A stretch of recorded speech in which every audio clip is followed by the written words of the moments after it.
Are you washed in the blood? Ready, sing. Have you been to Jesus for the cleansing power? Are you washed in the blood of the Lamb?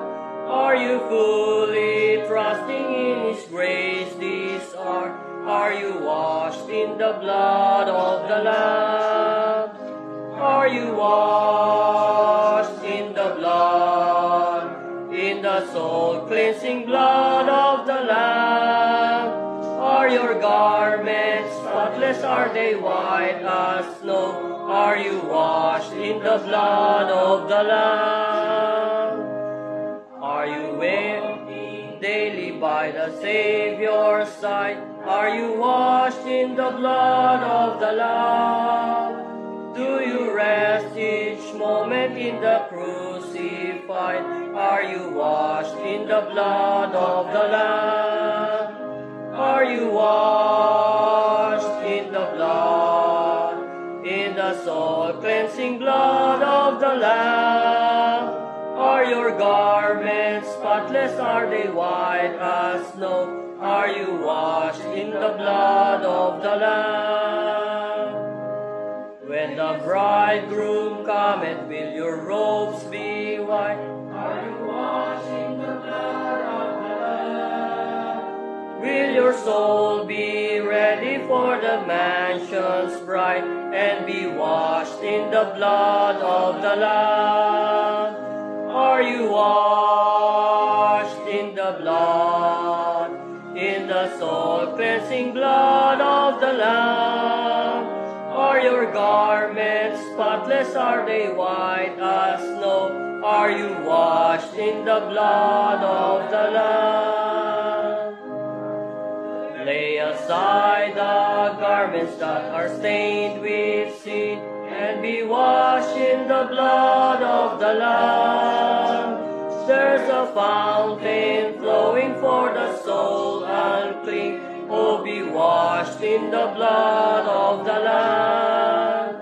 Are you washed in the blood, in the soul-cleansing blood of the Lamb? Are your garments spotless? Are they white as snow? Are you washed in the blood of the Lamb? Pagpalain ang mga mensahe ng mga awitin sa ating mga puso. Sa pakikinig at pangangaral ng salita ng Diyos, tawagin po natin ang ating minamahal na kapatid, si Pastor Norman Millares.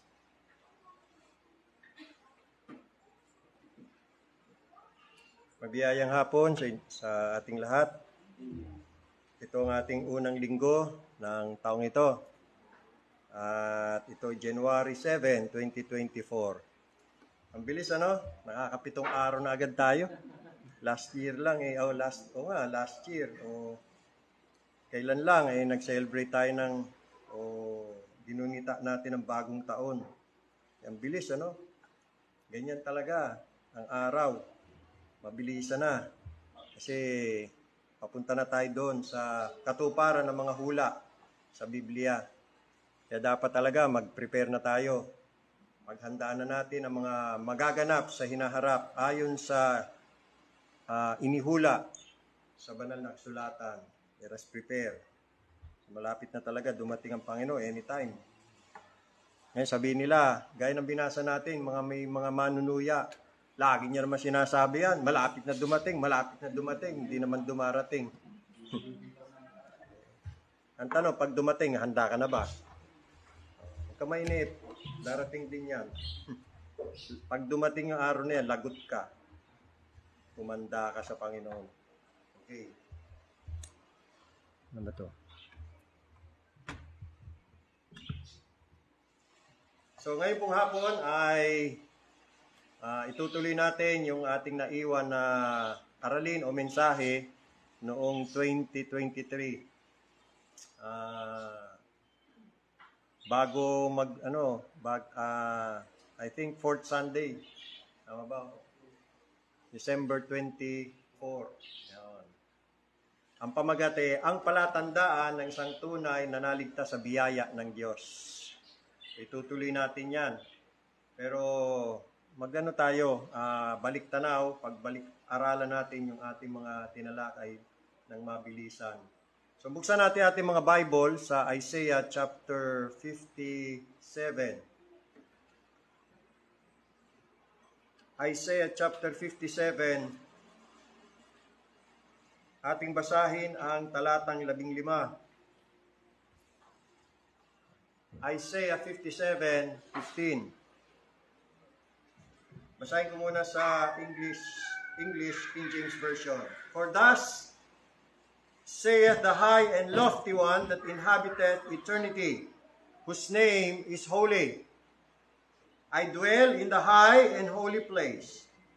With him also there is of a contrite and humble spirit, to revive the spirit of the humble, and to revive the heart of the contrite ones. Tagalog. Sapagkat ganito ang sabi ng mataas at matayog, na tumatahan sa walang hanggan, na ang pangalan ay banal. Ako'y tumatahan sa mataas at banal na dako. Nakasama rin niya na may pagsisisi at pagpapakumbabang loob, upang bumuhay ng loob ng nagpapakumbaba at upang bumuhay ng puso ng nagsisisi. Pagpalain ng Panginoong Diyos ang pagbasa ng kanyang banal na salita. Tayo po muna'y manalangin. Dakilang Diyos, nakataas-taasan, makapangyarihan sa lahat, soberanong Diyos na nagpapangyari ng lahat ng bagay ayon sa inyong matalinong kapasyahan at soberanong kalooban, sambahin kayo o Diyos, luwalhatiin at parangalan. Karapat dapat kayong purihin, kayo ang mataas at matayog na Diyos, kayo'y Diyos na ang pangalan ay banal, na nararapat lamang na luwalhatiin, purihin, sambahin at paglingkuran. Salamat aming Diyos sa pribileheng ito na ipinagkalim sa amin upang kami po ay makapanambahan dito sa munting lugar na ito na inyo pong ipinagkaloob.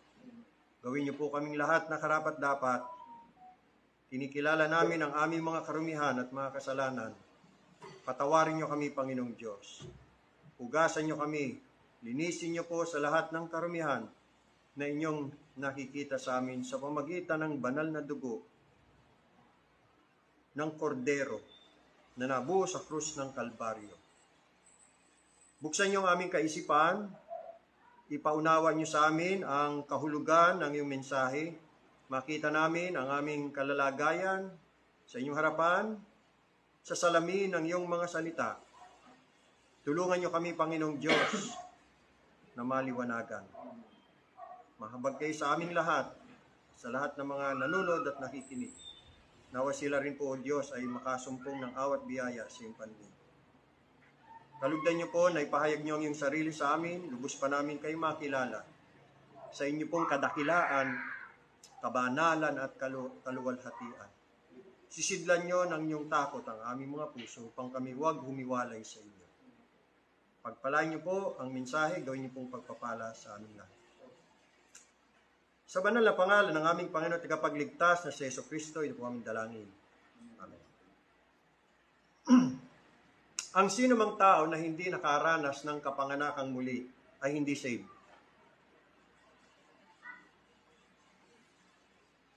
Kailangan parang isang tayo maligtas, kinakailangan ipanganak siyang muli.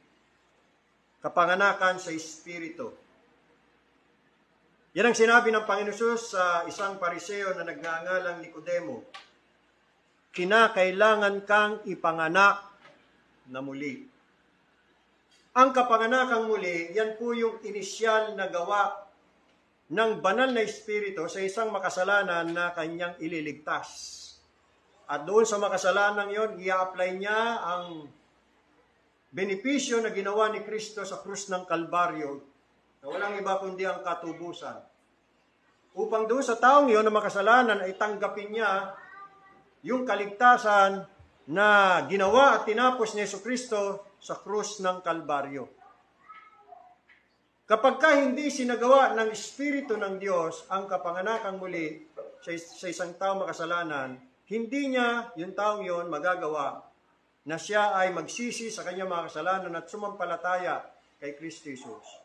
O kaya'y sampalatayanan niya yung ginawa ni Jesucristo sa krus. Listen, kahit tinanggap pa niya si Kristo sa kanyang puso bilang kanyang personal na tagapagligtas, kahit kinikilala niya si Kristo na kanyang Panginoon, kahit sumampalataya pa siya sa gospel, kahit nagrepent pa siya sa kanyang mga kasalanan, kahit naniwala pa siya sa finished work ni Jesus Christ sa cross, kahit naniwala pa siya sa truth ng Bible, kahit pa siya naniniwala sa doctrines of grace, kahit pa siya naniniwala na salvation is by grace alone, through faith alone, in Christ alone, kahit pa siya isang sovereign gracer, kung hindi niya naranasan na may panganak na muli, hindi siya anak ng Diyos. Hindi siya saved. Kagulat-gulat ba yung ating statement? Kasi ang anak ng Diyos, siya yung ipinanganak ng Diyos. Siya yung naipanganak ng Diyos. Sa kapanganakang muli, hindi yan gawain ng tao. Ang kapanganakang muli, hindi yan nagagawa ng tao. Ang gumagawa niyan ay ang banal na Espiritu. Passive yung tao na ipinapanganak ng Diyos. Passive siya. Naunawaan niyo po? Regeneration is the sole work of the Holy Spirit. Regeneration is not something that man can do to himself. It's not. That is the work of God. Specifically, the work of the Holy Spirit. At gusto kong bigyan din ulit na ang anak ng Diyos, yung tunay na anak ng Diyos, ay yaong ipinanganak ng Diyos. Born of God. Ipinanganak. Nino? Ng Diyos. Ang Diyos ang nagsagawa ng kapanganakan sa pamamagitan ng banal na Espiritu. Hindi yung tao. Kaya mali yung turo ng karamihan sa mga pastor na para daw maipanganak na muli, kailangan tanggapin si Jesus sa kanyang puso. Mali ho yun. Hindi ho ganun. Ay di mangyari niya, ang tao pa lang nagpapanganak sa kanyang sarili. Pag tinanggap niya si Kristo sa kanyang puso, siya raw ay naipanganak ng muli. Walang ganyan turo ang Bible. Wala.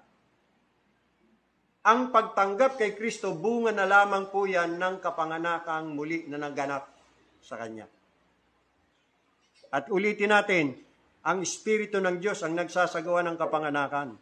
Siya ang nagbibigay ng buhay sa isang taong patay. Patay sa Espiritu, spiritually dead. Basahin natin ang John chapter 1, verse 13. In John chapter 1, verse 13, ganito po ang pagkakasabi. Ito, marami sa hindi nakakaunawa at nalalagpasan, nakakaligtaan nilang talatang ito kasi madalas na binabasa at binabanggit yung verse 12. So basahin natin yung verse 12. But as many as received Him, to them gave He power to become the sons of God, even to them that believe on His name. So tama ang sinabi na ang lahat ng tumanggap kay Jesus Christ, tumanggap ng kanyang salita, binigyan ng kapangyarihan o binigyan ng karapatan na maging mga anak ng Diyos. Sino po ito? Yung mga sumampalataya sa kanyang pangalan. Now, ang tanong, paano nila nagawang tanggapin si Kristo? Paano nila nagawang sampalatayanan siya sa kanyang pangalan? Ang sagot sa talatang 13. Which were born, you see? Kaya nila tinanggap si Kristo, kaya nila sinampalatayanan, sila ay nakaranas ng kapanganakan. Which were born. Paano nangyari ang kapanganakan? Sinabi, not of blood, not of the will of the flesh, nor of the will of man, kundi kanino? It is the will of God. Yun yung sinasabing kapanganakan, ipinanganak ng Diyos. Si John po, Apostle John, ang sumulat niyan, pinagtibay pa niya sa isa pa niyang epistle o liham. Basahin natin ang 1 John chapter 5, verse 1. 1 John chapter 5, verse 1. Dito makikita natin yung cause and effect. Cause and effect. Ano ba nauna? Pagsampalataya o kapanganakang muli? O kapanganakang muli bago ang pagsampalataya o pagtanggap? Cause and effect. Ang dahilan ba kaya ang isang tao ay naging anak ng Diyos dahil tinanggap niya si Kristo? Ang dahilan ba dahil isang tao ay ipinanganak na muli ay tinanggap niya si Kristo o kaya sinampalatayan na niya si Kristo o ganito? Ipinanganak muna siya ng Diyos, nangyari kapanganakan bago niya nagawang tanggapin si Kristo. 1 John chapter 5 verse 1. Whosoever believeth that Jesus is the Christ is born of God. And everyone that loveth him, that loveth him also, that is begotten of him. Na kung analisay natin mga kapatid, para bagang yung pagsampalataya kay Jesus na siyang Kristo ang naging dahilan kung bakit ipinanganak siya ng Diyos. Pero hindi ho. Ang dahilan kung bakit sinampalatayan niya si Jesus bilang Kristo ay dahil ipinanganak siya ng Diyos. The cause is born of God. The effect is his faith or belief that Jesus is the Christ. Actually, yung salitang is, dapat yan has been. So ganito, whosoever believeth that Jesus is the Christ has been born of God. Maliwanag? Nangyari muna yung born of God, yun yung cause, bago nangyari yung effect. At ano yun? Yung pagsampalataya kay Jesus bilang Kristo. Naunawaan nyo? Dahil kung hindi, labas yan, salvation by works yan, hindi yan salvation by grace. At tingnan nyo po another example. In 1 John chapter 2. 1 John chapter 2. Dito po sa talatang 29. Yan. Ganito ang tamang interpretation, paliwanag. Sabi rito, in verse number 29. Okay, let me read. If you know that he is righteous, you know that everyone that doeth righteousness is born of God. Which is the cause and which is the effect. Pagka ba ang tao ay gumawa ng katwiran, siya ba ay ipapanganak ng Diyos? O kailangan munang maipanganak ng Diyos tsaka siya gagawa ng katwiran? Kasi kung ang paggawa ng righteousness ang cause at ang effect, pinanganak siya ng Diyos, lalabas yan salvation by works. Kailangan ng tao gumawa ng katwiran para maligtas. Kinakailangan tayo gumawa ng katwiran para maging anak ng Diyos. Hindi na yan salvation by grace, salvation by works yan. So napakaliwanag na yung kapanganakan o yung kapanganakan sa Diyos o yung born of God ang nauna, yun yung cause, yun ang sanhi, at ang naging epekto, gumawa siya ng katwiran. So palitan natin yung is ng has been. You know that everyone that doeth righteousness has been born of God. Maliwanag?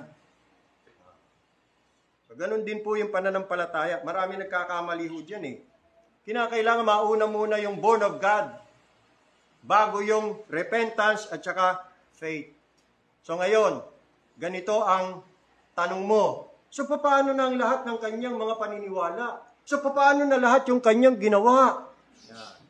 Alam nyo, lahat yan ay natural faith. Lahat yan ay mental assent. Lahat yan ay mere intellectual agreement. Lahat yan ay product ng laman and not by the Spirit. Therefore, it is possible na ang isang tao ay tinanggap niya si Kristo sa kanyang puso bilang kanyang personal tagapagligtas. Posible na kinikilala niya si Kristo na kanyang Panginoon. Posible na siya'y sumasampalataya sa gospel. Posible na siya'y nagrepent. Pero yung repent naman niya, remorse, sa totoo lang. Posible na siya'y naniniwala sa finished work ni Jesus Christ sa cross. Naniniwala sa truth ng Bible. Naniniwala sa doctrines of grace. Naniniwala sa turo ng Bible. Naniniwala sa lahat ng truth of the Bible. Pero lahat yan ay mental assent. Walang kinalaman ang banal na espiritu. hindi nangyari ang kapanganakang muli. Possible ho yan. You see, we must distinguish, dapat malaman natin ang pagkakaiba, yung mga bagay na magkakaiba.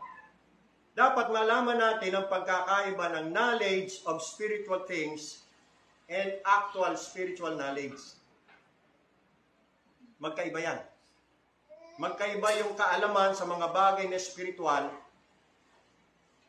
kaysa doon sa actual na spiritual na kaalaman. Ano pagkakaiba? Ang kaalaman sa mga bagay na spiritual, pwedeng ma-acquire yan ng mga unregenerate. A knowledge of spiritual things can be acquired by the unregenerate. You see? Kaya alam nila Bible. Alam nila truth about the Bible. Pero lahat yan ay tatawagin kong theoretical knowledge. Samantala, ang spiritual knowledge is peculiar to the children of God. Para lang yan sa mga tunay na anak ng Diyos. Again, ang pagkakaiba ito. A knowledge of spiritual things is merely intellectual and theoretical. Samantalang ang spiritual knowledge is vital and effectual. It is the difference between theoretical knowledge and effectual knowledge. Ang theoretical knowledge, dito lang yan eh. Pero yung effectual knowledge, tumatalab yan sa puso. Yun po yung nahasikan sa batuhan. Tinanggap, napakinggan ang salita, duminig ng salita, tinanggap ang salita ng may kagalakan, pero ano po? Having no root in himself. Luke 8:13. Look that verse.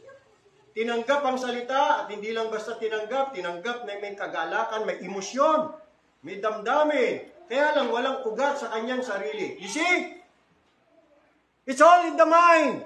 Napaniwala siya, nakumbinsi siya sa katotohanan, but the root of the matter is not in him. The heart was unaffected. The heart wasn't changed.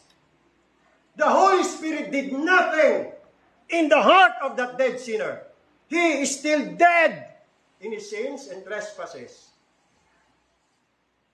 Possible yan. Kung hindi nyo pa alam. Ganyan o. Pag hindi talaga nakaranas ng kapanganakan muli. Maaaring ang isang tao, kinuha niyang Bible, pinag-aralan niyang mabuti ang Bible. Sa ganun rin kaparaanan ng isang estudyante, kinuha niya libro ng science o philosophy, pinag-aralan niyang mabuti.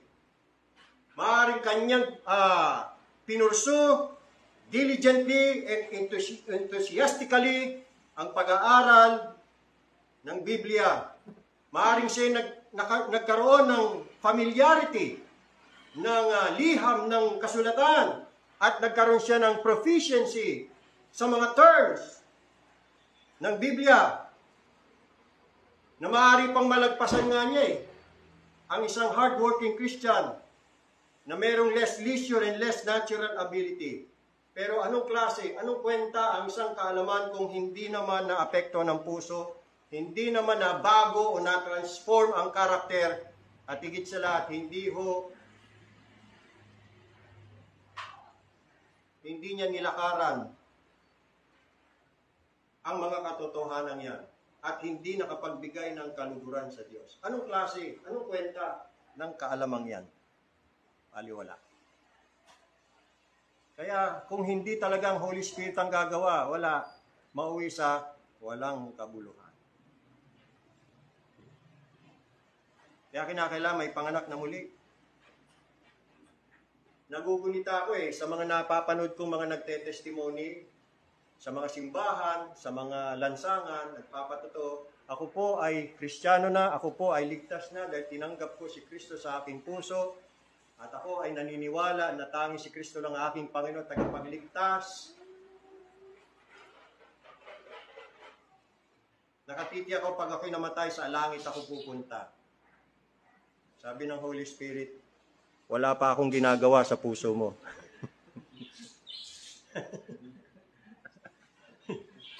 You see?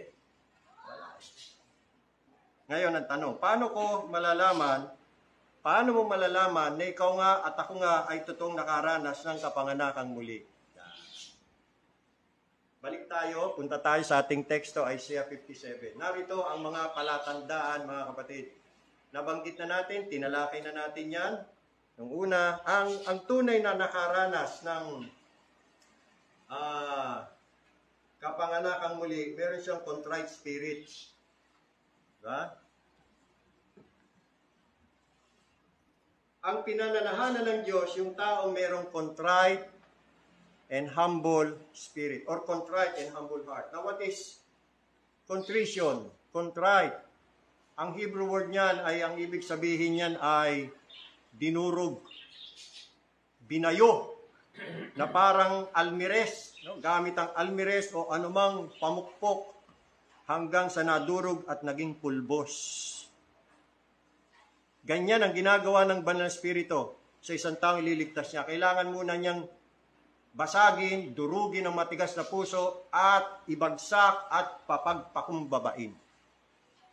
Tinatanggal ng Holy Spirit ang lahat ng nasa Kanya upang makita niya sa Kanyang sarili that He is nothing, He has nothing, that He can do nothing whatsoever to save Himself from the wrath of God and penalty of sin. Kinakailangan ipakita muna ng Banal na Espiritu doon sa taong yun, yung karumal-dumal at kasuklam-suklam niyang kasalanan. Kinakailangan makita niya the enormity, the exceeding sinfulness of his sin. And that's the work of the Holy Spirit. Kaya nga in John chapter 16, sabi ng Panginoon, basahin natin yan, John chapter 16, when the Spirit shall come in John 16. In John 16, look at that in verse number 8.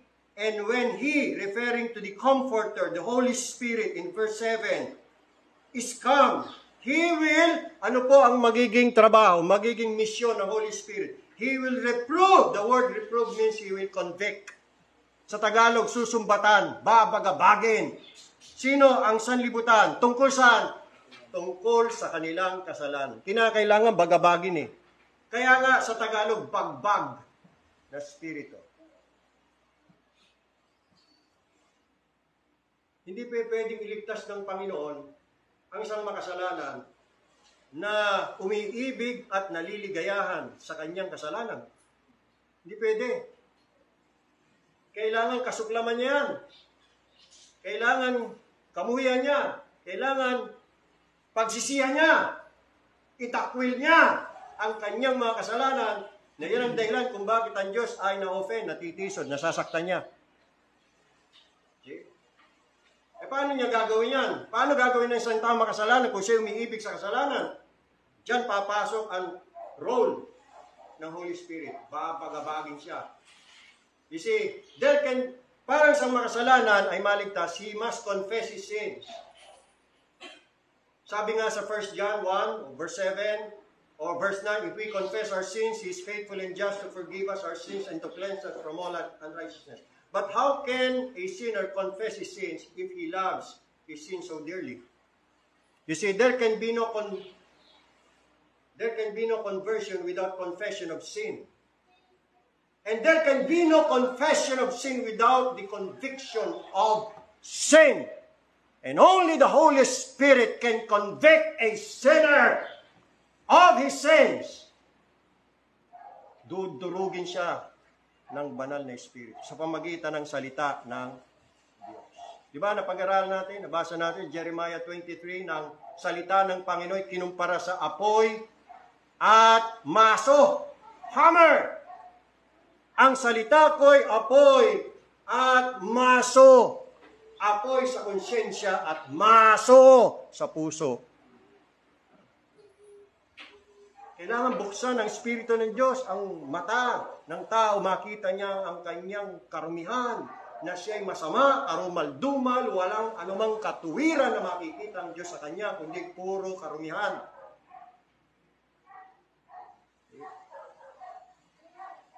Kaya nga sabi sa isang awitin, nothing in my hand I bring. Simply to the cross I cling. That's the work of the Holy Spirit to strip off anumang bagay na mayroon yung tao makasalanan and makes him a pauper. A poor, miserable, wretched man in the sight of God. Yan ang kailangan. At tanging banal na Espiritu lang makagawa niyan.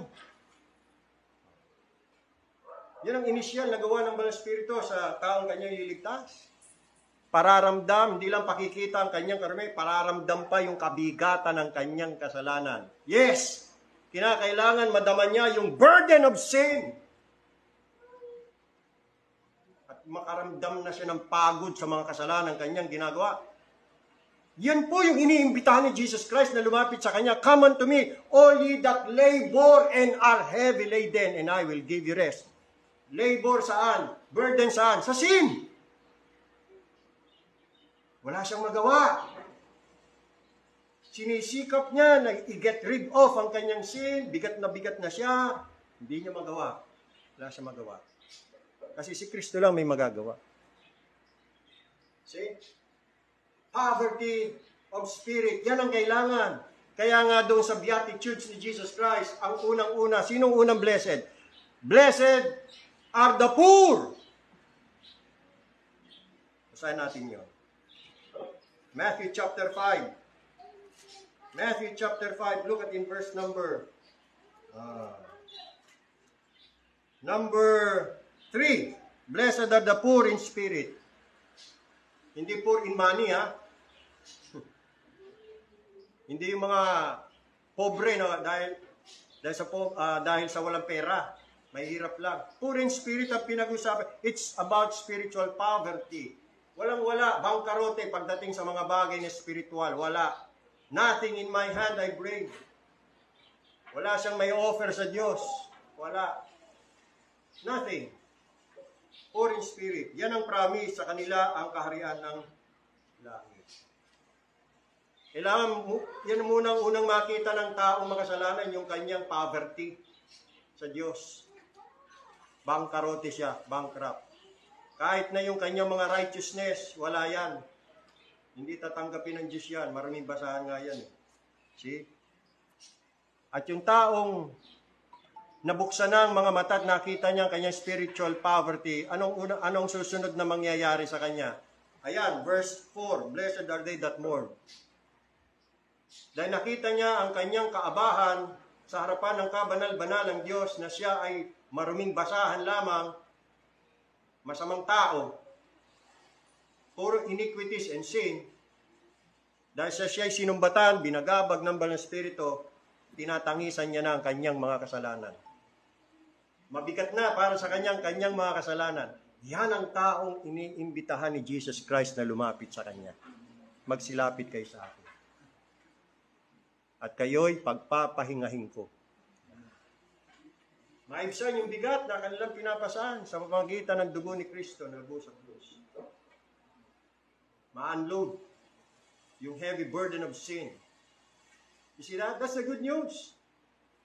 Yan ang magagawa ni Jesus Christ. So, tandem sila ng Holy Spirit. Yung ginawa ni Kristo, i-apply na ng Holy Spirit doon sa isang taong subject o object na ng kanyang pagliligtas.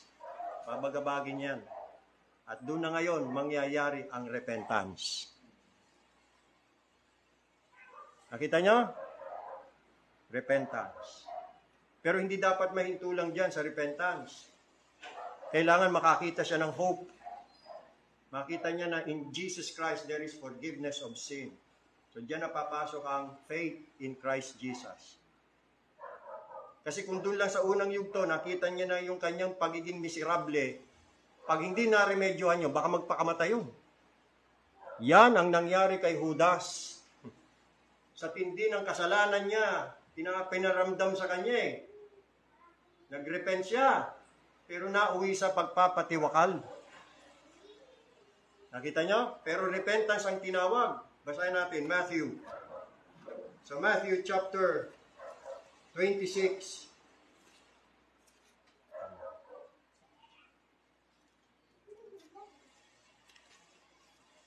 27. Matthew chapter 27, verse 3. Then Judas, who had betrayed him when he saw that he was condemned, repented. Look at this word. Ang ginamit sa King James Version, repented. Nagrepent si Judas. Tanong, naligtas ba si Judas? Pero nagrepent Save siya?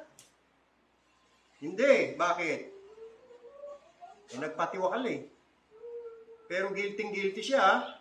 Tingnan nyo. And brought again the 30 pieces of silver to the chief priests and elders, saying, I have sinned! You see, inamin din niya. Guilty siya Binagabag siya ng kanyang konsyensya. I have sinned in that I have betrayed innocent blood. And they said, ano naman sa amin yan?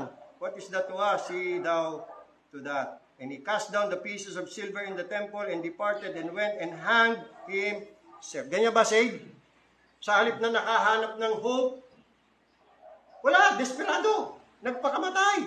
Hindi saved yan. Hindi yan godly sorrow.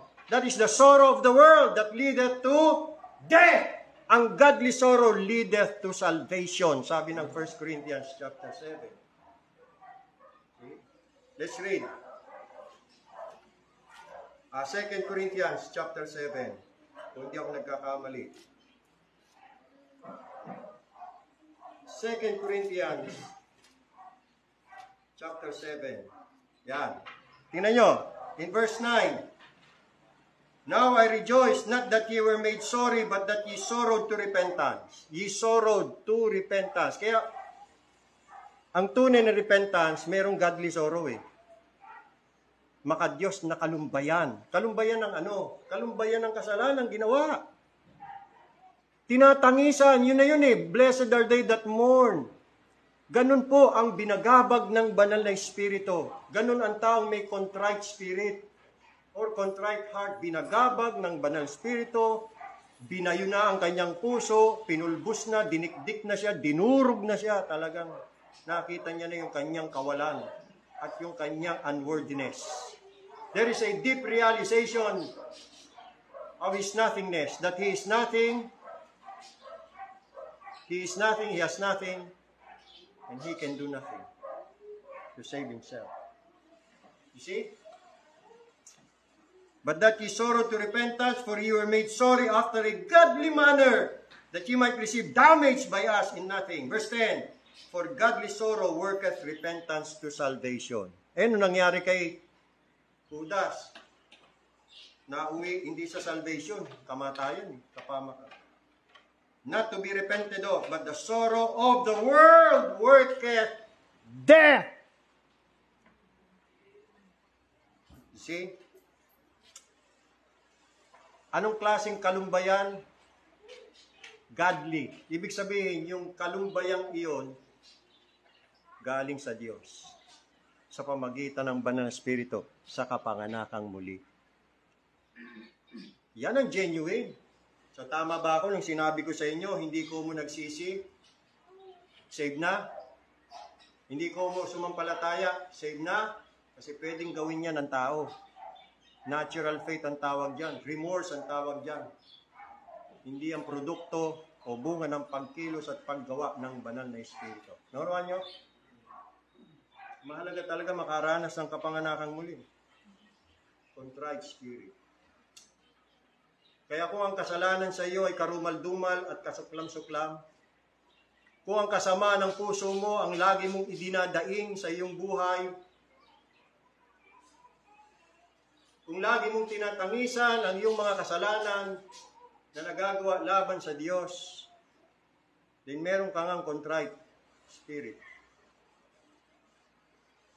Palatandaan niya na nakaranas ka nga ng kapanganakang muli. Pangalawa, humble heart. Humble heart. So, sabi nga ni Arthur W. Pink, a humble spirit or heart is an infallible sign of regeneration. Because the unregenerate is proud. They are proud, self-righteous, self-satisfied, self-sufficient, self-willed, self-pleasing. Ang taong nakaranas ng kapanganakang muli, maglilikha talaga yan, magbubunga yan ng isang pusong pinagpakumbaba.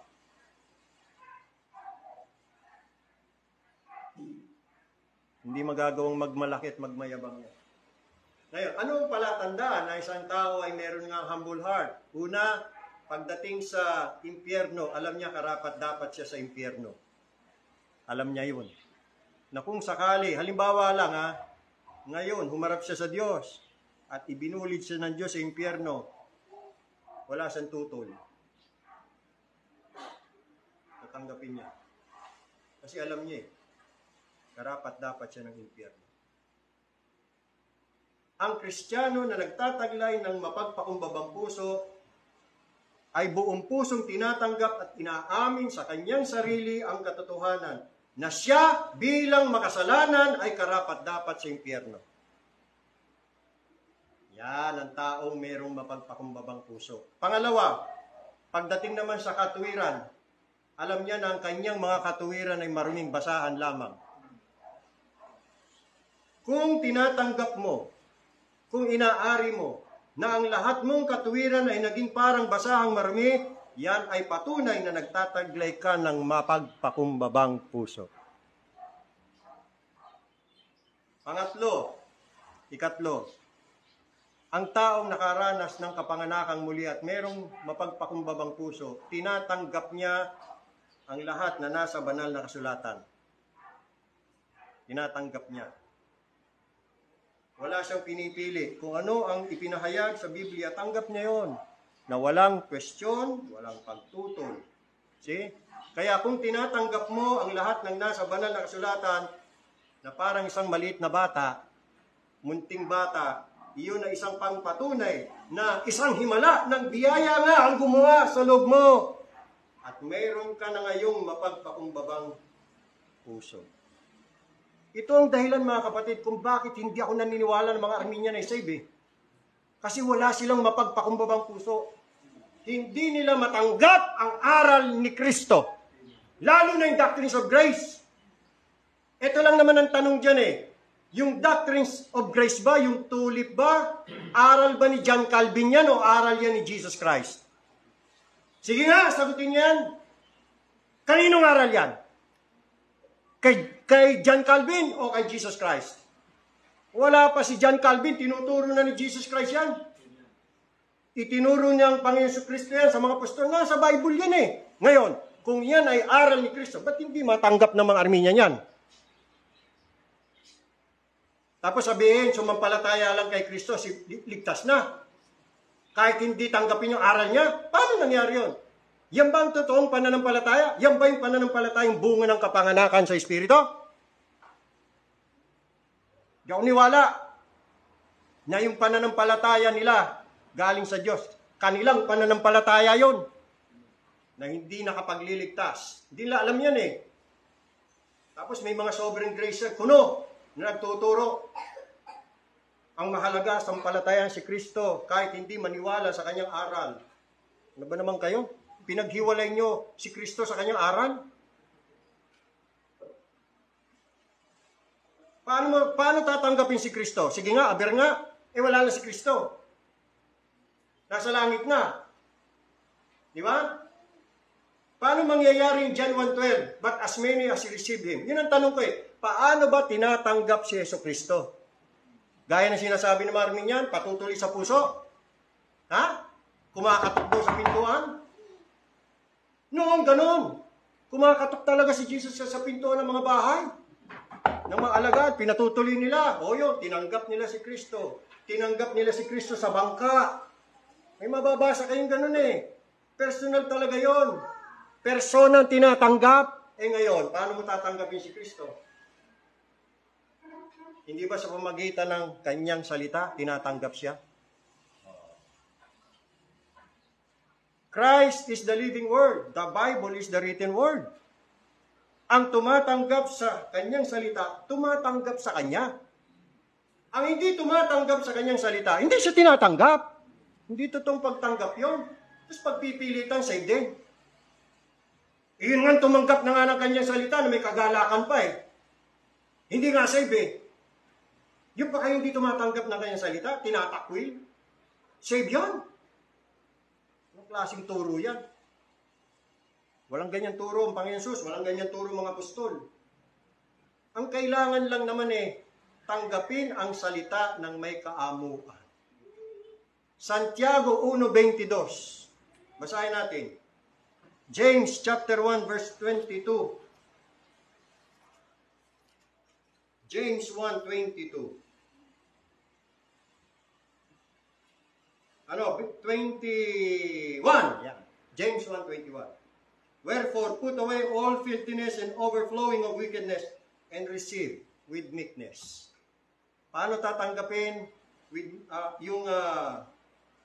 receive with meekness the engrafted word? Paano tatanggapin ang engrafted word, the gospel, the word of God? With meekness. Ganun lang naman kasimple. No more argument, no more rationale. Kailangan patunayan pa sa'yo para maniwala ka lang. Just receive it with meekness. Dahil God said it, you believe it, that settles it. It's in the Bible. Napakaliwanag naman, may election naman talaga sa Bible eh. Ba't hindi matanggap yun? Na ang tao naman talaga walang kakayahan, totally depraved, enslaved by sin, captive by the devil's will, hindi free will. Walang freedom ang tao na enslaved by sin. Ang liwaliwanag ng teaching ni Jesus Christ eh, ba't tayo tanggapin? Kasi walang meekness. Eh ano meron? Pride. The enmity has not been slain. Has not yet been slain. The enmity that is, the carnal mind that is enmity against God, nandun pa rin eh. Kaya nga, it is not subject to the law, it is not subject to the teachings of Jesus Christ, neither indeed can be. Kinakailangan, the enmity must be slain, and who can do that? It's the Holy Spirit. Then there will be meekness, and then there will be receiving with meekness the engrafted word.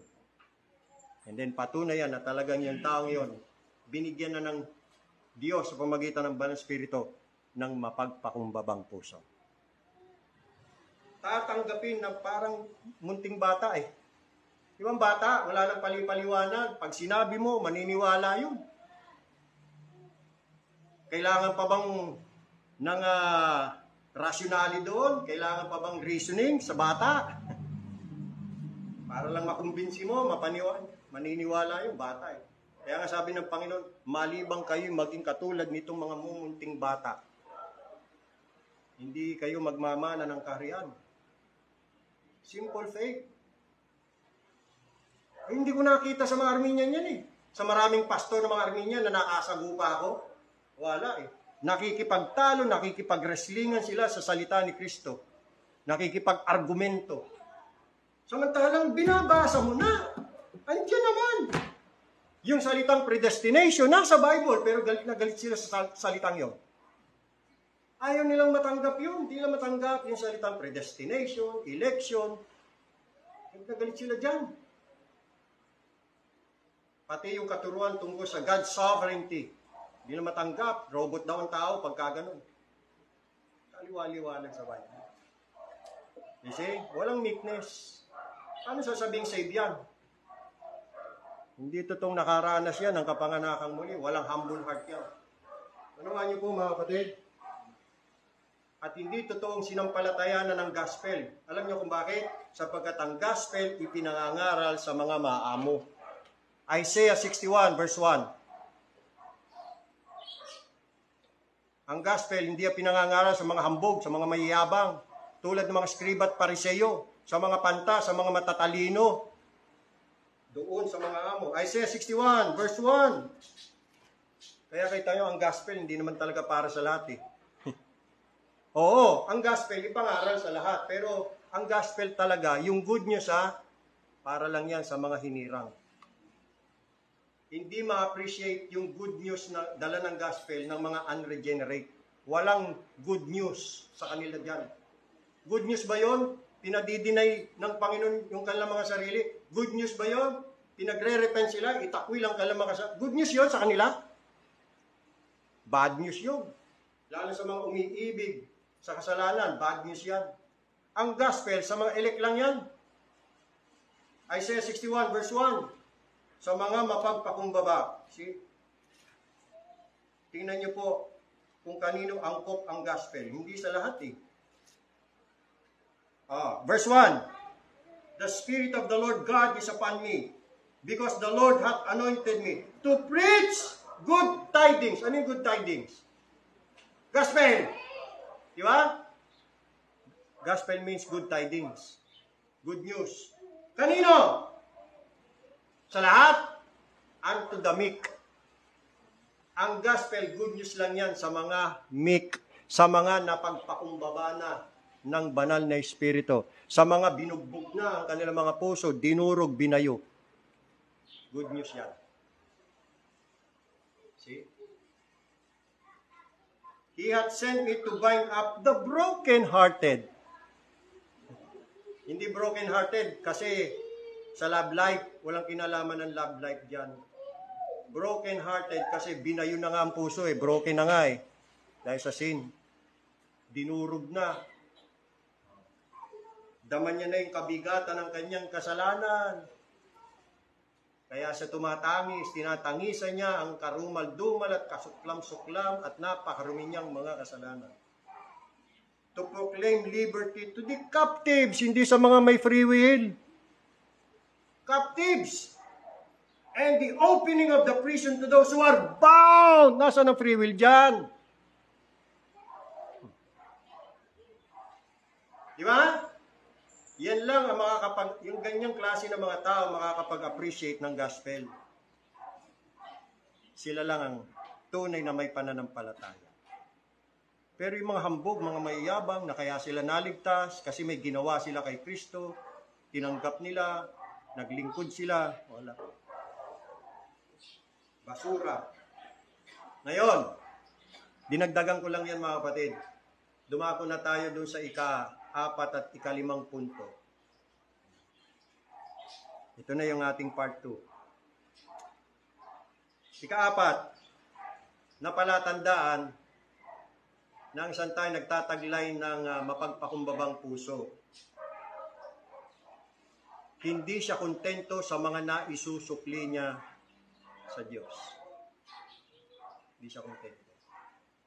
Kung alam mo na ang mga naisusukli o kaya ay naibabalik mo sa Diyos ay kaababa, walang kwenta, kulang, at nakakahiya, at dahil dito lubos mong ikinalulungkot at tinatangisan ito, iyan ay karagdagang ebidensya ng isang humble heart. Hindi ito mahirap malaman eh. Ang isang taong mayroong mapagpakumbabang puso ay lubhang nalulungkot sa mga responses niya, sa mga tugon niya sa Diyos, para sa lahat ng kabutihan ng Diyos na ginawa niya sa Kanya. Alam niya eh, at ramdam niya na kulang ang naisusukli niya sa Diyos para sa kasaganaan ng mga pabor at kaawaan ng Diyos sa Kanya. Kulang. Kahit nagawin niya yung pinakamainam niyang performance, even his best performance, kahit na yung pinakamabuting gawa, yun ang sa lahat ng nagawa niya, yun ang pinakamabuting, alam niya, puno pa rin ng mga kapintasan, depekto, at kakulangan. At nakakaramdam siya ng kahihiyan sa Panginoon.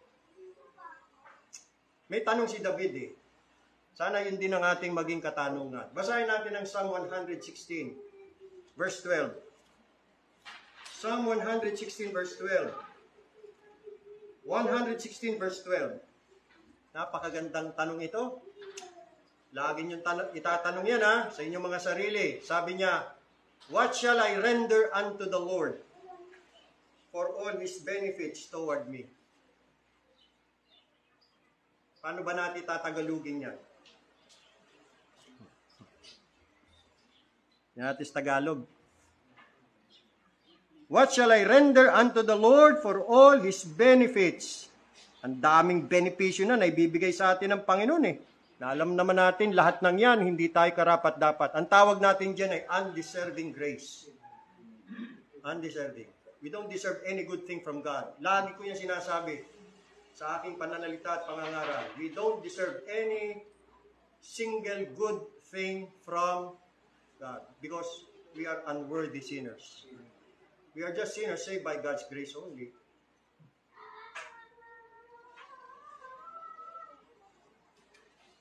Tama, mali. Pero, naging mabuti pa rin sa atin ng Diyos, di ba? Naging mabiyaya pa rin ng Diyos, biro niyan. So, ngayon, ano yung pwede natin iganti sa Diyos? Yun, siguro yun yung angkop na salita, ganti. Anong may gaganti ko sa Panginoon? Bilang sukli, bilang kapalit. Basahin ko yan sa Tagalog. Psalm 116.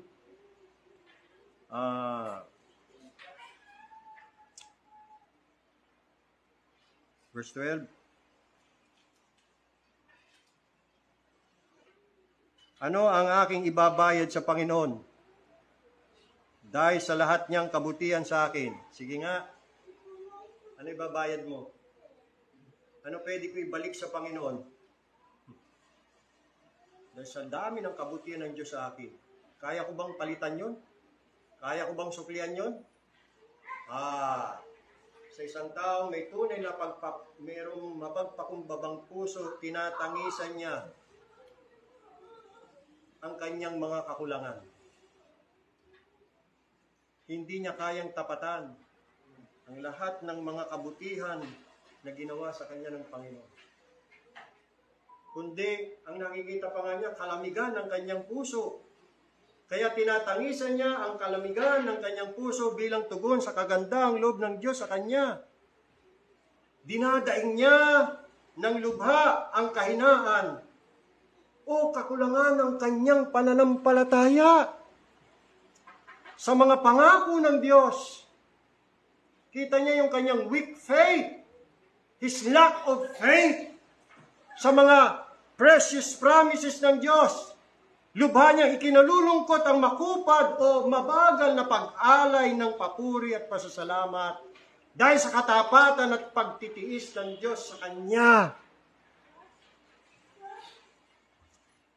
Ang taong mayroong mapagpakumbabang puso, hindi siya satisfied. Hindi siya nasisiyahan sa mga bagay na kanyang inire-render unto the Lord for all the benefits that God continues to grant him. For God being so good to him. What shall I render unto the Lord? What? At kahit na ma-render niya even his best performances, alam niya, puno pa rin ito ng mga depekto, kapintasan, at kasiraan. Who can bring a clean thing from an unclean? That's a question. Yan ang tanong ni Job. Who can bring a clean thing from an unclean? Kabaliktaran yan sa isang taong punong-puno ng kaibangan ng kanyang puso. At ipinagmamalaki pa niya ang kanyang faithfulness sa pagsunod sa Diyos. Ang kanyang mga accomplishments, ang kanyang attainments, hindi ho ganyan ang isang tao na contrite and humble. Sabi pa, basta kami dito, faithful kami. Hindi ganyan magsalita ang taong may humble heart and contrite spirit. Nahihiya nga. Sapat ba itong aking katapatan sa Panginoon? Pwede ko na bang ipagmayabang yun? Pwede ko ba ipagmalaki ito? Nahihiya siya. Sapagat alam niya kulang. Hindi perfect. And Diyos deserving niya something that is perfect, di ba? Ay tayo, marami tayong imperfections eh. Yan ang iaalay mo sa Panginoon? Yung mga imperfections mo? Tapos magmamayabang ka pa? Na faithful ka?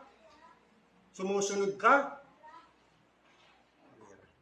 Hindi magagawa yan ang isang taong may contrite spirit and humble heart.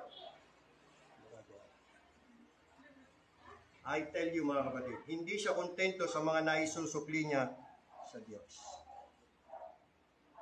Yan ang taong merong mapagpakumbabang puso. Panglima, panghuli. Ito may kinalaman sa kabutihang meron ka o meron tayo na nasa atin. Kung tapat mong ibinibigay o iniuukol sa Diyos ang lahat ng kabutihang nasa iyo, kung gayon, ikaw ay may mapagpakumbabang puso. Handa mayroong mapagpakumbabang puso. Hindi niya inaangkin. Ano mang kabutihan meron siya. Kasi alam niya, galing lahat sa Diyos yan. Wala nga siya, nothing nga siya, nothing. See? Kung malaya mong inaari o kay inaangkin at inaamin na ang lahat ng iyong mga bukal ay nasa Diyos, na siya rin ang gumagawa para sa iyo ng lahat mong mga gawa, kung gayon, meron kang mapagpakumbabang puso. Kung tapat mong itinatakwil ang anumang kredito sa iyong sarili para sa anumang mabuting bagay na iyong nagawa, kung gayon, ang iyong kayabangan, ang iyong kapalaluan ay napatay sa harap ng Diyos. At yun ang pinakamahalaga. Having slain the enmity thereby. Napaslang na ang pakikipag-alit, ang kayabangan sa Diyos. Kung ang wika ng iyong puso ay katulad ng ganito, sa pamagitan ng biyaya ng Diyos, ako nga'y ako, o sa biyaya ng Diyos, ako ay kung ano ako. Ito pa, ang aking kasapatan ay mula sa Diyos. Ito pa, ang Diyos ang gumagawa sa akin maging sa pagnanasa at sa paggawa ayon sa kanyang mabuting kalooban. Kung yan ang lingwahe ng iyong puso, kung gayon, sigurado, ang iyong kapalaluan ay napasuko na.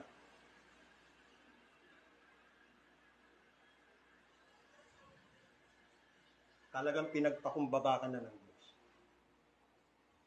Ganyan ang mga naging kapahayagan ni Pablo. Isang mayabang na Saul, tirador, taga-usig ni Kristo, umang-usig ni Kristo, at ng kanyang iglesia. Ano nangyari sa kanya? Tanggal ang yabang niya. Binagsak siya ng Panginoon. Suko siya eh. Nung nandun siya sa daan ng Damasco, tinutugis niya yung mga tagasunod ni Kristo. May dala-dala siyang lisensya para tugisin at hulihin. O ano nangyari? Na-encounter niya si Jesus Christ. Bagsak siya sa kabayo niya. Laglag siya. Binulag siya ng Panginoon. And then sabi ng Panginoon, Saul, Saul, Saul, Saul, it is hard for thee to kick against the prick. Mahirap para siyang sumikad sa tinikan. Hindi mo, sipain mo, tinikan. Sige, tingnan natin yabang mo.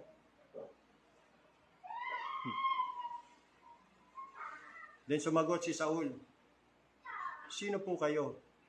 Panginoon. Panginoon na eh. For thou, Lord, I am Jesus, whom you persecutest. Then, pagkatapos noon, sabi ng Panginoon, sabi ni Saul, what wilt thou have me to do? Yawa. Wala na, laglag na. Anong nais niyo pong gawin ko? Suko na. Bagsak na. Durog na si Pablo o si Saulo. Pinulbos na siya ng maso. Minaso eh. Minaso siya ng Panginoon eh. Kita nyo? Ganun ang ginagawa ng Banal na Espiritu sa isang taong ililigtas niya. Mamasuhin niya, matigas na puso. Tatanggalin niya ng kayabangan, anumang mga pinagmamayabang niya, anuman ang mga pinagmamalaki niya, tatanggalin ng Panginoon. Gagawin siyang munting bata. Yan. Walang magawa sarili. Ganun yun eh. Kaya sa aba ng mga pantas, Kaya nga, hindi ipinahayag sa mga pantas sa mga wise and prudent kundi sa mga sanggol ang katotohanan. Sabi ng Panginoon, I thank thee, O Father, for thou hast not revealed these things unto the wise and prudent, kundi sa mga babes. Babes! Sanggol! Mga taong tingin nila sarili nila, wala. Nothing. Meron silang deep sense of nothingness and unworthiness.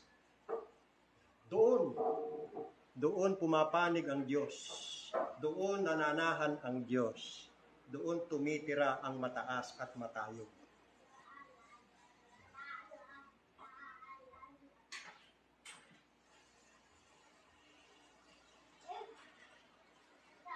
Pagka nakita natin ang ating kaabahan at karumihan, mga kapatid, at tayo nga'y dahil lang sa biyaya, ako nga dahil sa biyaya, sa ganong pagkakataon, malugod kang makikisa sa pagpapahayag na hindi sa amin, O Panginoon, hindi sa amin, kundi sa iyong pangalan ay magbigay ng kaluwalhatian. Hindi mo kukunin ang anumang kredito o anumang kapurihan. Pero hindi mo rin naman dapat ipagkaila ang pagkakaroon ng isang mapagpakumbabang puso.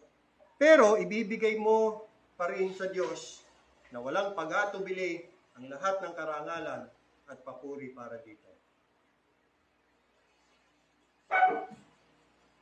Yan po, mga kapatid, ang effectual working ng saving grace ng Diyos sa puso ng isang abang makasalanan. So, sa pangatlong puntos natin, huling puntos, mga kapatid, pag-usapan natin ang biyaya ng Diyos. Kasi ang title natin mga palatandaan na tunay na naligtas sa biyaya Salvation by grace. Ang tao kasi natutong naligtas sa biyaya ng Diyos, meron siyang contrite and humble spirit. Ipaliwanag natin. Buksan natin ang Ephesians chapter 2. Verse 8. Konti na lang. Last point na natin ito. Ganda ito. Alam nating lahat na salvation is only by God's grace. Alam din niya ng mga Arminian. Alam din niya ng mga bulang mga ngaral, bulang mga pastor. Alam nila yung Ephesians 2:8. Pero hanggang doon na lang yun. Alam lang nila. Pero hindi nila nauunawaan. At higit sa lahat, hindi nila aktwal na nararanasan yung himala ng biyaya. Hindi nila aktwal na naranasan sa kanilang mga puso. Ephesians 2:8. For by grace are ye saved through faith. And that not of yourselves. It is the gift of God. Not of works, lest any man should boast. Salvation is by God's grace alone. Now, what is grace? Now, ang grace has been defined as the unmerited favor of God. Now, again, gusto ko yung sinabi ni Brother Arthur Pink nung dinefine niya ang grace. Sabi niya, grace, it has been said that grace is the unmerited favor of God. Now, if unmerited, then none can claim it as their inalienable right. If grace is unearned and undeserved, then none are entitled to it. If grace is a gift, then none can demand it. Therefore, as salvation is by grace, the free gift of God, then He bestows it on whom He pleases. Ang biyaya ay isang bagay na hindi na may merito ng tao yan Hindi rin yan pinagsisikapan ng tao. Yan ay kaloob. At kung ang biyaya ay kaloob, then binibigay yan ng Diyos sa sino mang kanyang kalugdan. Walang sino mang entitled sa kalooban o kaloob ng Diyos. Wala. Hindi yan pwedeng i-demand. Diyos, ligtas mo rin ako. Papasukin mo ako sa langit, tinanggap kita. Naalala ko na naman yung pastor na yun na tinanong ng miyembro niya, Pastor, halimbawa lang, pagdating nyo sa langit, nasa pintuan lang kayo, hindi kayo pinapasok. Ano gagawin nyo? Sabi ng pastor, ay, hindi ako papayag yan. Magpo-protesta ako. Bakit naman ho? Abay, tinanggap ko siya eh. Naglingkod ako. Nagpagal ako. Tapos di ako makakapasok sa langit. Kita mo yan. Parang kala mo, deserving niya langit eh. O yan ba yung taong naligtas? Sa biyaya? Hindi nakakaintindihan. Pero kino-quote niya, Ephesians 2:8, pastor yun. Bible Baptist yun. Tinanong lang ng miyembro, katuwaan lang. Kung ano magiging reply. Hindi, magpo-protesta daw siya. Kapal ng mukha, ano? Parang kala mo, karapat-dapat siya ng langit eh. Hindi na nahiya. Hindi ganyan ang pananalita ng santaong binagbag ang puso, binayo, at pinagpakumbaba ng Diyos. Ang grace, unmerited, hindi mo na-merito. Wala sino man naka-merito niyan eh. Ulitin ko ha, ang ganda kasi. Grace has been defined as the unmerited favor of God. If unmerited, then none can claim it as their inalienable right. Kumbaga, karapatan mo, kailangan makakamtan mo yun. If grace is unearned and undeserved, then none are entitled to it. If grace is a gift, then none can demand it. Therefore, as salvation is by grace, the free gift of God, then God bestows it on whom He pleases. Kaya mapalad lang talaga ang nakasumpong ng biyaya sa paningin ng Diyos. Na yun ang dahilan, kaya yung tanging ay naligtas. Alam yan ng isang makasalanan na totoong naligtas sa biyaya. Hinubaran siya ng biyaya ng Diyos. Tinanggal ang lahat-lahat sa Kanya. Naging dukha at pulubi sa harap ng Diyos. Nagkaroon siya ng realization that He is nothing, He has nothing, He can do nothing. At na-realize din niya na maging ang kanyang repentance at saka faith hindi galing sa kanya. Wala siyang naging bahagi sa kaligtasan ng Diyos sa kanya. Alam niya na wala siyang nagawa upang maligtas. Lahat ay gawa ng Diyos. Wala siyang bahagi sa kaligtasan. Wala siyang naging bahagi sa kaligtasan ng Diyos. Alam niya na wala siyang nagawa upang maligtas. Lahat ay gawa ng Diyos. Lahat ng mga gawa ay iniuukol niya lamang sa Diyos. Dahil alam niya, ipinaunawa sa kanya ng Diyos na ang kaligtasan ay sa biyaya lamang ng Diyos. Pag biyaya, walang gawa. Kung gawa, walang biyaya. Hindi pwedeng pagsamahin yan eh. Hindi pwedeng biyaya tapos gawa ng tao. That's wrong. Ang biyaya, biyaya. Ang gawa, gawa. Basahin natin, Roma 11:6. Romans chapter 11, verse 6. Romans 11:6. And if by grace, you see, di ba nabasa natin, salvation is by grace? Ngayon, kung ang salvation is by grace, then it is no more of works. You see? Meaning the works of man. Otherwise, grace is no more grace. Pag ang biyaya, hinaluan mo ng gawa ng tao, hindi na biyaya yan. Kita nyo? Salvation by works na yan. Hindi na yan salvation by grace. But if it be of works, then is it no more grace? Otherwise, work is no more work. Yun! Pakaliwanag, mga kapatid. Alam din ng isang tunay na naligtas ng biyaya ng Diyos ay sovereign. Ang sabi ng Exodo 33:19, Exodus 33:19, I will be gracious, sabi ng Diyos, to whom I will be gracious. At paano nalaman ng taong naligtas sa biyaya? E di tinuro sa kanya. Kaya yung mga Armenian, hindi nila alam yan kasi hindi naman tinuturo sa kanila yan eh. Yung sovereignty ng Diyos, hindi nila alam yan. Na yung grace ng Panginoon, hindi lang saving, kundi sovereign grace. Meaning to say, He bestows it on whom He pleases. Kung sino kanyang kalugdan, pahayagan niya na kayong biyaya at yung taong yun maliligtas. Hindi nila alam yun. Ng biyaya ng Diyos ay hindi lang saving,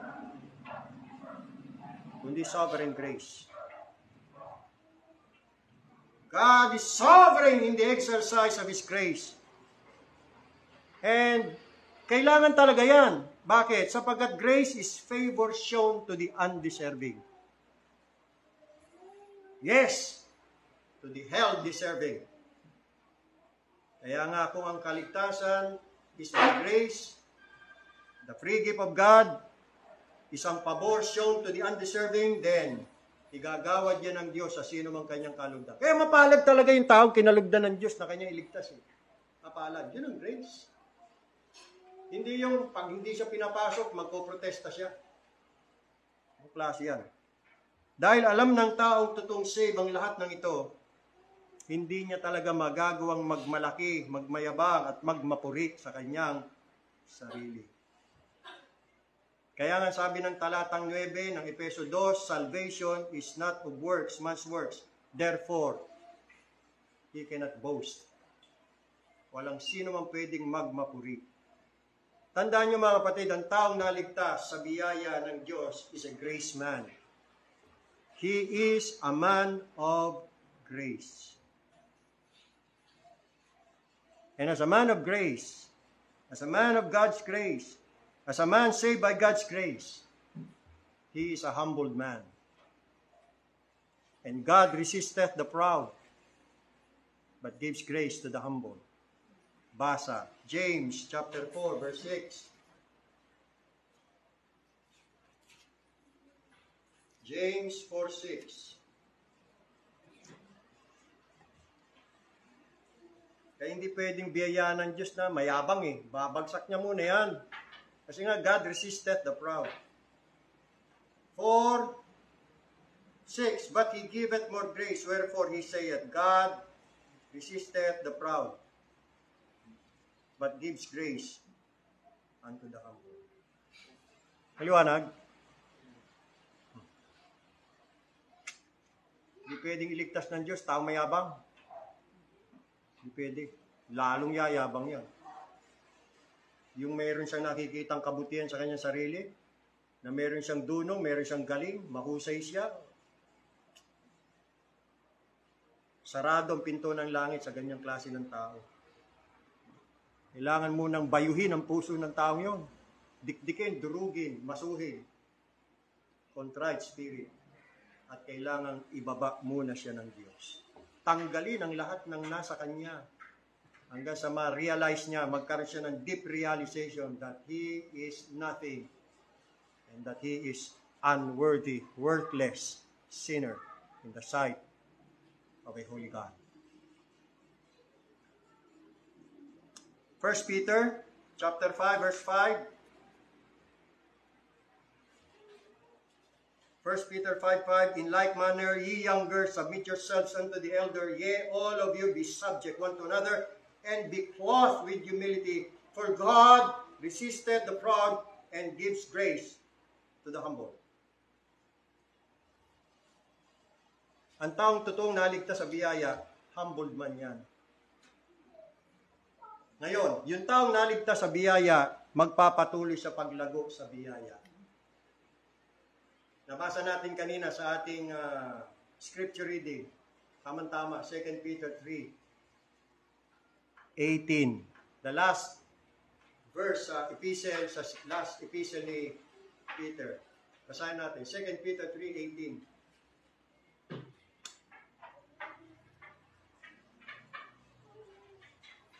Second Peter 3:18. But grow in grace and in the knowledge of our Lord and Savior Jesus Christ, to whom be glory both now and forever. Amen. Nasabi natin kanina, napag-alaman natin na ang isang tao na may contrite spirit, meron siyang deep sense of unworthiness and nothingness of himself. Now, as he continues to grow, what does it mean to grow in grace? Growing in grace is a deepening realization of our nothingness. You see that? You understand? Naligtas sa biyaya. Tapos, bilang naligtas sa biyaya, utos na dapat lumago siya sa biyaya. Paano niyo masasabi na isang tao na naligtas sa biyaya ay nagpapatuloy sa biyaya at siya'y lumalago sa biyaya? Lalong lumalalim ang kanyang pagkatanto sa kanyang sarili na siya'y baliwala. Ganyan ang lumalago sa biyaya. The more na siya'y lumalago sa biyaya, the more na nakikita niya na siya'y baliwala. Hindi karapat-dapat. Hindi yung lumalago sa biyaya, lumalago yabang. Nagiging proud sa sarili. Nagiging proud sa kanyang mga attainments, sa kanyang accomplishments. Hindi yun. Hindi ganyan ang paglago sa biyaya. Naunawan niyo po? Growing in grace is a deepening realization of our nothingness. It is a heartfelt recognition that we are not worthy of the least of God's mercies. The more nakita natin yung biyaya, di ba sabi diyan, God resisted the bad, He giveth more grace. The more na binibigyan siya ng biyaya ng Diyos, the more na pinagpapakitaan siya ng Diyos ng kanyang mga kawan, the more na nare-realize ng taong yon na hindi talaga siya karapat-dapat. Nahihiya siya. Ito ang lingwahe ni Jacob. Basahin natin yon. Genesis chapter 32. Yan. Genesis chapter 32. In verse 10. I am not worthy of the least of all the mercies. You see, nakita kasi ni Job na ang kanyang buhay punong-puno ng mga kaawaan ng Diyos. Alam niya kasi ang kanyang kasamaan eh. Alam ni Job, ni Jacob yan. Masama siya. Tuso siya eh. Mandaraya siya eh. Diba? Pero sa kabila ng kanyang kasamaan, sagana pa rin ang awa ng Diyos sa kanya. Oh. Kaya sabi niya, I am not worthy of the least of all the mercies and of all the truth which thou hast shown unto thy servant, for with my staff I pass over this Jordan. Nung nilisan niyang padan Aram, tungkod lang ang dala niya. Nung siya'y bumalik sa kanyang lupang pinubuan, pinayaman na siya ng Diyos. Ang laki ng pamilya niya, dami niyang mga hayupan. Can you just imagine that? Ngayon, nagmayabang si Jacob, ay, deserving ko yan. Kasi ako'y naglingkod sa Diyos eh. Faithful ako eh. Sumunod ako sa Panginoon. Hindi. Ang nakita niya yung kanyang nothingness. A deep realization of his unworthiness. I'm not worthy of all the mercies, even the least of all the mercies and of all the truth which thou hast shown unto thy servant. For with my staff I passed over this Jordan, and now I am become two bands. In other words, pinagpala siya. Pinayaman siya ng Diyos. Umasenso si Jacob eh. You see? Now, again, pansin niyo yung 2 Peter 3:18. But grow in grace and in the knowledge. No? Not only in knowledge, mag-grow, but both grace and knowledge. At nauna muna yung grace bago knowledge. Let's note that. Importante yon. That is the divine order. But grow in grace and in the knowledge. Parehas, hindi lang growth in knowledge. Kasi pag nauna pa yung knowledge, kung knowledge lang ang lumago at hindi grace, tandaan ninyo, yayabang kayo. Yayabang tayo. Pag sa kaalaman lang lumago, walang biyaya, ang resulta niyan, kayabangan. 1 Corinthians 8:1, knowledge puffeth up. Ang kaalaman ay nagpapalalo. Di ba? Pag ang tao, sobra ng talino, dami ng nalalaman eh. Walang magaling kundi siya eh. Walang tama kundi siya. Lahat ng nasa paligid niya, mali. Ganyan ang taong mayabang. Tingin niya sarili yan, dami niya ng alam.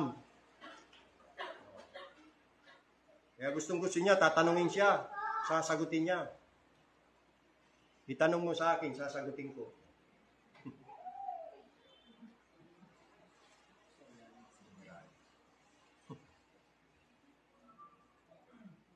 Kita nyo? Kaya kailangan biyaya eh. Yan na mga kapatid. Again, paano ba lumago sa biyaya?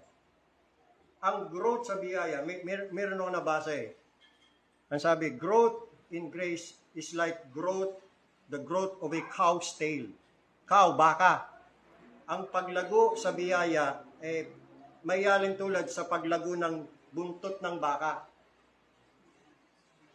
Because the more it grows, yung buntot ng baka, the more it gets nearer to the ground.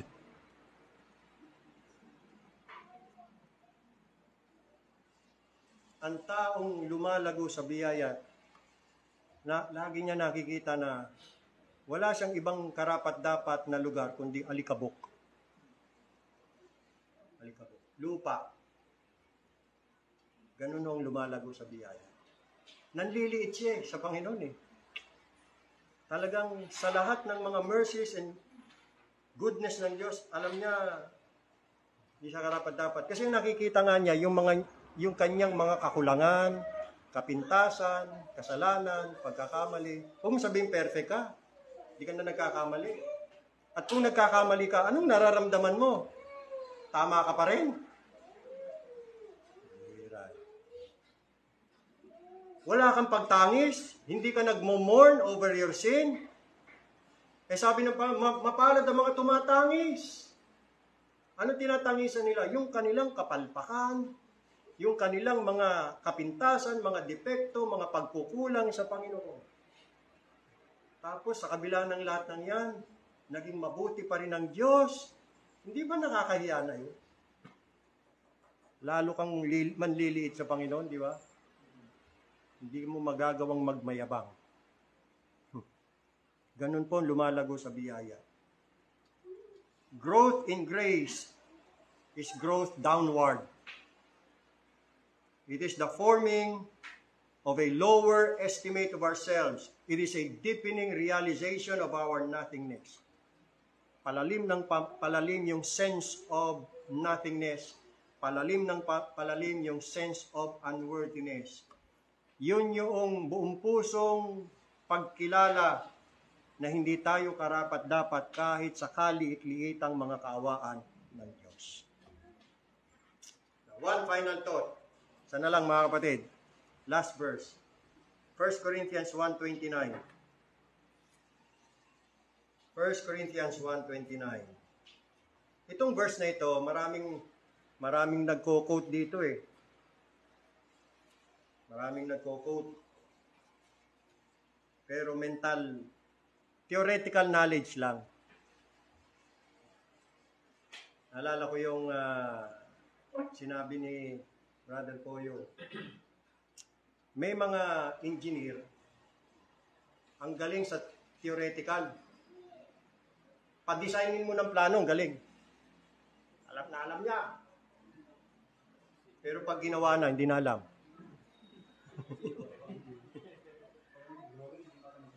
Galing sa drawing. Theoretical.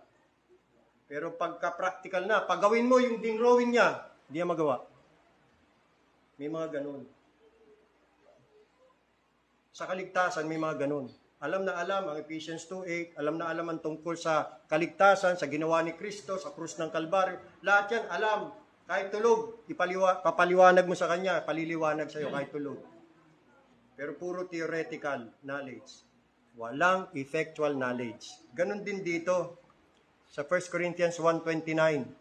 Nang sabi diyan, that no flesh should glory in His presence. You see, one may quote this verse 1,000 times and believes na itong talatang ito applicable sa kanya. O kaya naniniwala siya na nasusunod niya ito. Pero tandaan nyo, tanging siyang mayroong contrite and humble spirit is experimentally acquainted with this verse.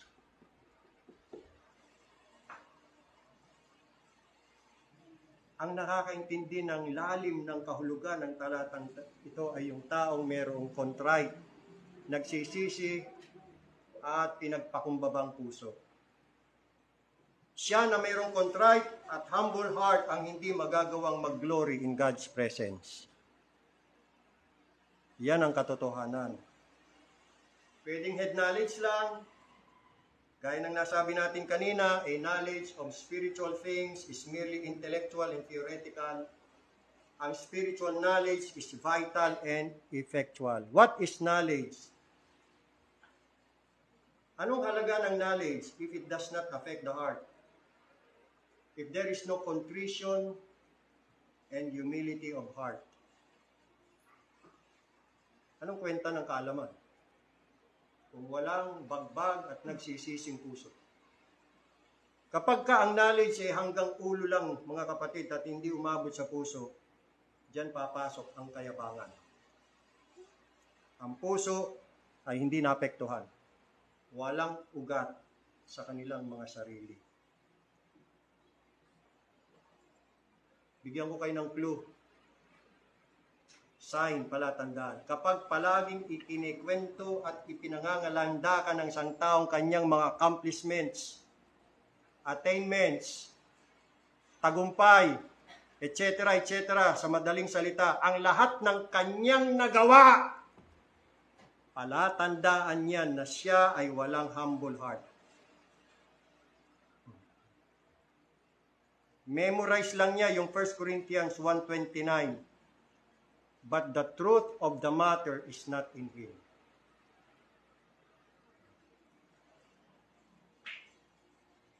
Ang isang tao na may humble heart, hindi niya magagawa ipagmalaki ang kanyang mga nagawa. Kasi alam niya by heart, yung katotohanan ng Isaiah 26 verse 12. Ano sabi doon? Last verse. Ito talaga last verse na. Ang taong mayroong humble heart, contrite spirit, hindi niya talaga pwedeng ipagmayabang, ipagmalaki, anuman ang kanyang na-accomplish. Kasi alam niya yung truth ng Isaiah 26 verse 12 by heart.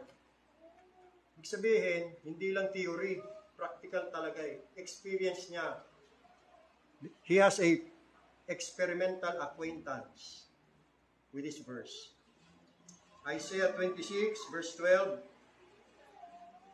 For our last verse, Lord, thou wilt ordain peace for us, for thou also hast wrought all our works in us.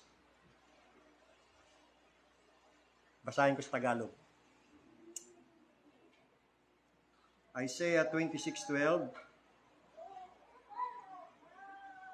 Panginoon, ikaw ay mag-aayos ng kapayapaan sa amin, sapagkat ikaw rin ang gumawa ng lahat naming gawa na para sa amin. See? Ano pagmamayabang niya na siya gumawa? Hindi. Alam niya, Diyos ang gumawa ng kanyang mga nagawa.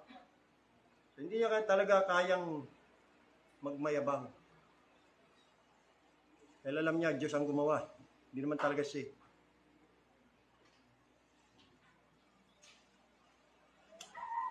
Ano pa masasabi ko? Kundi may God bless the message in our hearts. Tayo po yung lang. Pagpalain ng Panginoong Diyos, ang mensahe niya, na naipunla na sa ating mga puso. Sana'y tumubo at magbunga.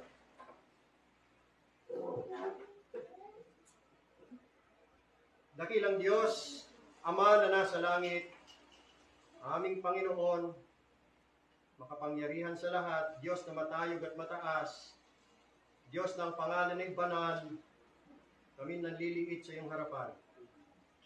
Talagang kami ay mga walang kwenta, walang halaga, kami mga basura lamang na pinulot ninyo, nakasumpong lang talaga ng biyaya sa iyong paningin. Ginawa niyo sa amin ang napakagandang bagay sa aming buhay. Kami po ay inyong hinugasan, nilinis mula sa putik na aming pinagkalagyan sa lahat ng aming karumihan. Kami po inyong binihisan ng katwiran ni Kristo at kami ginawa niyo na inyong mga anak. Tagapagmana, kasamang tagapagmana ng iyong anak na si Yesu Kristo. Panginoong Diyos, napakadakila ng iyong ginawa. Salamat, pinaunawa niyo sa amin na hindi kami karapat-dapat, kahit sa kaliit-liitan ng inyong mga kaawaan sa amin. Araw-araw tuwing kami gigising sa umaga, Panginoong Diyos, kitang-kita ho namin ang kasaganaan ng iyong biyaya at mga kaawaan. Na ang sabi ng Lamentation 3:22, laging bago tuwing umaga. Great is your faithfulness.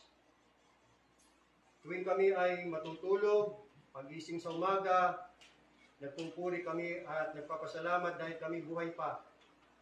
Walang nangyaring kapahamakan, walang nangyaring kasamaan sa amin, walang nangyaring trahedya, walang nangyaring anumang kasamaan. Kinikilala namin yan dahil sa inyong kabutihan at kaawaan. Higit sa lahat, Panginoong Diyos, kapag ginugunita namin ang kaligtasan na ipinagkaloob sa amin, talagang grateful and thankful kami, O Diyos. Sobrang nagpupuri kami at nagpapasalamat ng mga makasalanan tulad namin ay kinawaan nyo, pinatawad nyo sa mga kasalanan, nilinis, sinugasan at iniligtas. Maraming salamat. Maraming salamat sa aming Panginoong Hesus sa kanyang ginawa sa krus ng Kalbaryo upang mangyari ng aming kaligtasan. Maraming salamat sa Holy Spirit na araw-araw nangangalaga at nag-guide sa amin. Siya ang aming tagapag-alaga. Grateful and thankful kami sa Holy Spirit. Panginoong Diyos, lagi niyo po ipadama sa amin itong sense of unworthiness and nothingness.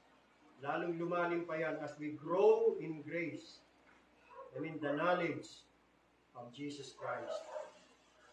Patuloy naming mapatutuhanan na nabubuhay lang kami dahil sa kasaganaan ng iyong biyaya.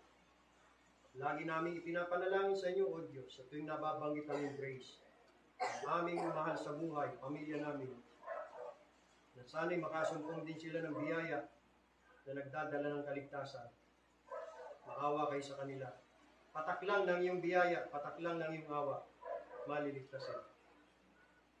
Mababagong kanilang mga buhay.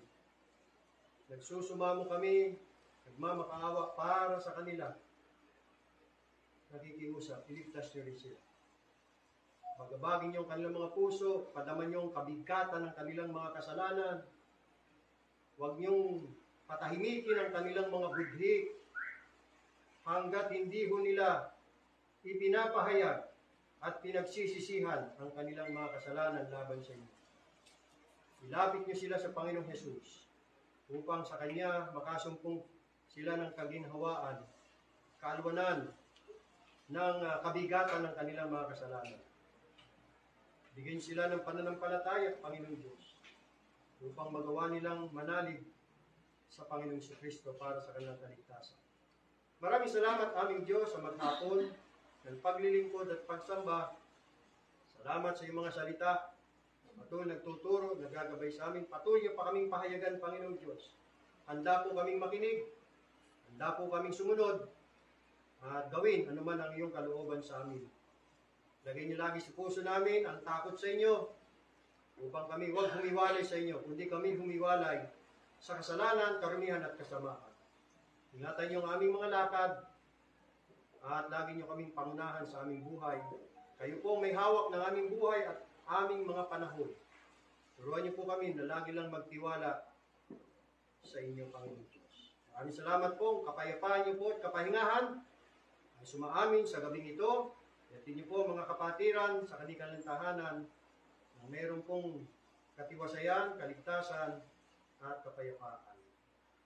Sa banal na pangalan ng aming Panginoon at tagapagligtas na si Jesucristo, ito po aming dalangin, papuri at pasalamat.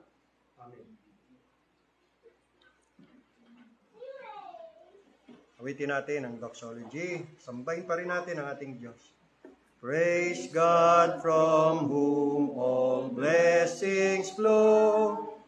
Praise Him all creatures here below. Praise Him above ye heavenly host. Praise Father, Son, and Holy Ghost. Amen. Amen.